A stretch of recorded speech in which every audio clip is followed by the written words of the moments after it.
Olá pessoal, tudo bem? Nesta nova aula sobre concessões, eu falarei sobre a figura do concedente e brevemente sobre a figura do regulador. O poder concedente nada mais é que o titular do serviço público ou da infraestrutura que será objeto do contrato de concessão. O poder concedente é definido de acordo com a distribuição de competências para cada tarefa pública. E essa distribuição de competências aparece já dentro do texto constitucional. Por exemplo, o texto constitucional fala que energia é um serviço de titularidade da União. Fala que o serviço de transporte coletivo urbano é de titularidade do município. Fala que o serviço de gás canalizado local é de titularidade do Estado. Então, já na Constituição, nós encontramos uma distribuição importante de tarefas e serviços que é fundamental para encontrarmos a figura do concedente. Mas, além da Constituição, as leis também tratam dessas atribuições. Por exemplo, a Constituição não diz quem seria o titular de saneamento, mas isso é feito pelo legislador na Lei das Diretrizes Nacionais. O município ali aparece como o titular de serviço de saneamento que é prestado no seu território, a não ser que esse serviço se encontre em unidades regionais.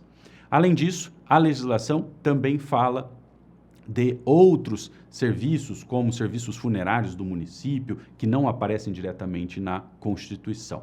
Tá certo? Então, em suma, titular do serviço é aquele que figurará como concedente num contrato de concessão. Tá certo? Lembrando que o concedente sempre transfere pela concessão apenas o exercício do serviço público ou do serviço de gestão de uma infraestrutura por um prazo delimitado. A concessão reflete, portanto, uma estratégia de descentralização por colaboração. Bom, o concedente, como parte contratante, tem uma série de deveres, de incumbências que estão definidas em leis setoriais e também na Lei Geral de Concessões. O artigo 29 da Lei Geral é o artigo mais importante para o tratamento dos deveres do concedente. Esse dispositivo diz muito claramente que compete ao concedente, entre outras tarefas, regulamentar o serviço e fiscalizá-lo. Eu já afirmei em outros momentos que o fato de nós transferirmos um serviço para particular não exonera o Estado das suas incumbências. O Estado tem que monitorar o serviço, monitorar os contratos, verificar o cumprimento das obrigações por parte da concessionária e também tem que regulamentar o serviço. E o Estado faz tudo isso, em alguns casos, com a ajuda do regulador, de uma agência reguladora, tá certo? Então, ora isso é feito isoladamente pelo concedente, ora isso é feito a partir de um regulador. Bom, além disso, compete ao concedente homologar reajustes, ou seja, aumentos ou reduções tarifárias em razão da corrosão do poder de compra da moeda. Então, pode ser que a moeda se desvalorize, pode ser que a moeda se valorize e tudo isso vai ser analisado nos procedimentos de reajuste que serão homologados pelo concedente. E também o concedente, a não ser que haja uma agência reguladora competente para tanto, deve conduzir os processos de revisão do contrato que podem acarretar em modificação tarifária, tá certo? Tanto o reajuste quanto a revisão são técnicas de reequilíbrio econômico-financeiro do contrato de concessão. Notem apenas que a lei diz, no reajuste o papel do concedente é homologar, na revisão o papel do concedente é conduzir todo o processo e tomar a decisão, tá certo? Além disso, cabe ao concedente aplicar sanções regulamentares e contratuais. Aqui, de novo, com a ressalva que em alguns setores o regulador também atuará e também terá incumbência para exercer o poder repressivo. Tá certo? O concedente ainda pode intervir na prestação de serviço público. Vejam que poder elevado, que poder grande que tem o concedente aqui nessa matéria. Ele tem essa possibilidade de, inclusive, intervir na gestão da empresa concessionária para garantir o serviço público. E também pode o concedente extinguir a concessão conforme a lei e o contrato. Eu explicarei posteriormente essas formas de extinção da concessão. Nós temos concessão extinta por caducidade, ou seja, porque o contrato é descumprido. Nós temos concessão extinta por incampação, ou seja, por motivo de interesse público. Há várias modalidades de extinção que serão explicadas no momento oportuno. Outros deveres do concedente são justificar a conveniência da outorga do serviço por meio de concessão ou permissão antes do edital de licitação. Então vejam que interessante. antes de se celebrar o contrato de concessão ou de permissão, é preciso que haja uma licitação. E antes da licitação, é preciso que haja toda uma explicação oficial das razões pelas quais o concedente deseja desestatizar o serviço, deseja concedê-lo, tá certo?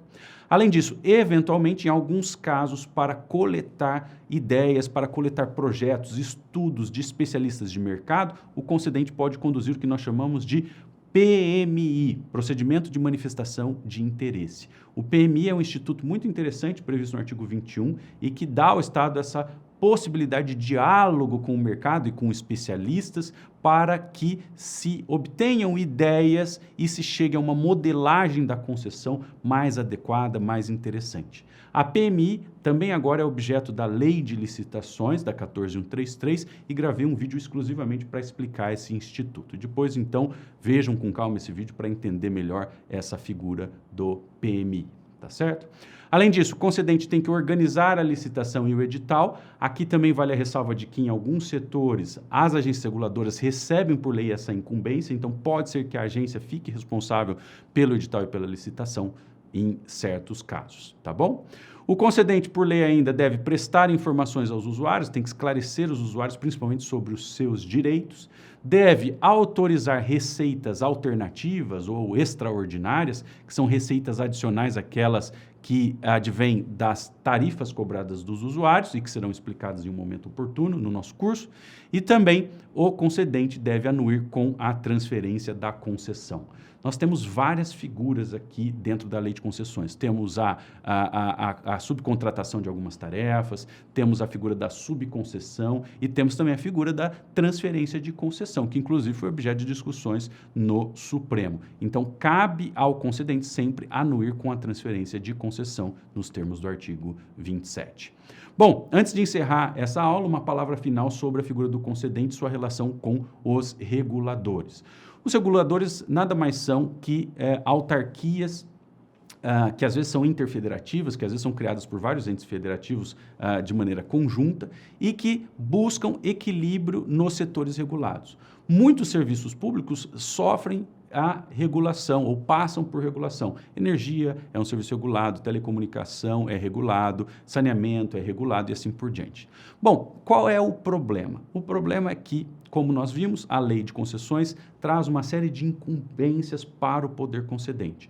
No entanto, se analisarmos com cuidado o texto da lei de concessões, ali nós não encontraremos, como eu já adverti em várias aulas, uma manifestação, um cuidado, uma norma sobre o papel do regulador. Ou seja, a Lei Geral de Concessões ignora a figura do regulador. E isso acaba, pessoal, gerando uma série de dificuldades práticas para quem trabalha no setor de infraestruturas, no setor de concessões e serviços públicos, porque não há clareza sobre os limites de atuação do concedente e os limites de atuação das agências reguladoras em muitos casos, em muitas situações. Por exemplo, quem é que deve apurar as infrações cometidas pela concessionária? Todas as infrações serão apuradas pela agência ou serão apuradas pelo concedente? Se nós lermos a Lei Geral de Concessões, chegaremos à conclusão de que o concedente tem que fazer a apuração de todas as infrações regulamentares e contratuais. Mas, na prática, não é bem assim. Muitas agências reguladoras acabam fazendo também a apuração de infrações. E isso, inclusive, leva à necessidade de hoje se distinguir claramente o que é competência regulatória, o que é competência concedente, e, inclusive, em matéria de direito sancionador, o que é uma infração regulatória e também o que é uma infração contratual. Então, de novo, a Lei de Concessões fala dos deveres do concedente, não fala, infelizmente, do regulador e nós temos que resolver, portanto, uma série de conflitos para alinhar esses dois atores no funcionamento e na gestão da concessão. Tá certo? Um grande abraço e até a próxima.